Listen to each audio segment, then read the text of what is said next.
சின்ன சின்ன படங்களை தியேட்டர்ல ரிலீஸ் பண்றதுக்கே போராடிட்டு இருக்க இந்த நிலைமையில 10 வருஷத்துக்குள்ள வெளியான தெரி, கபாலி மாதிரியான திரைப்படங்களை ரீரிலீஸ் பண்ற போக்கு நியாயமானதுன்னு நீங்க நினைக்கிறீங்களா? அண்ட் ஒரு படம் ரீரிலீஸ் ஆகணும்னா குறைஞ்சது 20 வருஷத்தை கடந்திருக்கணும்னு ஒரு நிபந்தனை கொண்டு வந்ததா என்னன்னு ஸ்ரீலங்காலேருந்து ரியாஸ் கேட்டிருக்காங்க. சினிமா என்பது முழுக்க முழுக்க வியாபாரம் சம்பந்தப்பட்ட ஒரு தொழில். அதனால் நீங்கள் குறிப்பிட்டிருக்கிற மாதிரி கட்டுப்பாடுகளை எல்லாம் கொண்டு வர முடியாது.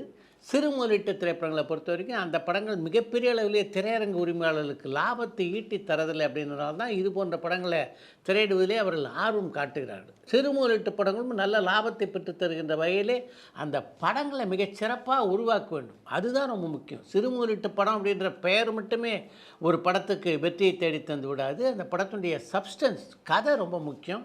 அதற்கு பின்னால் அந்த கதையை மிகச்சிறப்பாக சொல்லுகின்ற இயக்குனர் முக்கியம். இதெல்லாம் அமைஞ்சு ஒரு சிறு முதலீட்டு படம் வெளியானால் நிச்சயமாக மிகப்பெரிய வெற்றி குவிக்கும். இப்போ திரையரங்கில் உள்ள சிஸ்டத்தை பொறுத்த வரைக்கும் ஒரு படம் வெற்றினா மறுநாளே அந்த படத்துக்கான காட்சிகள் அதிகமாக தொடங்கிவிடும்.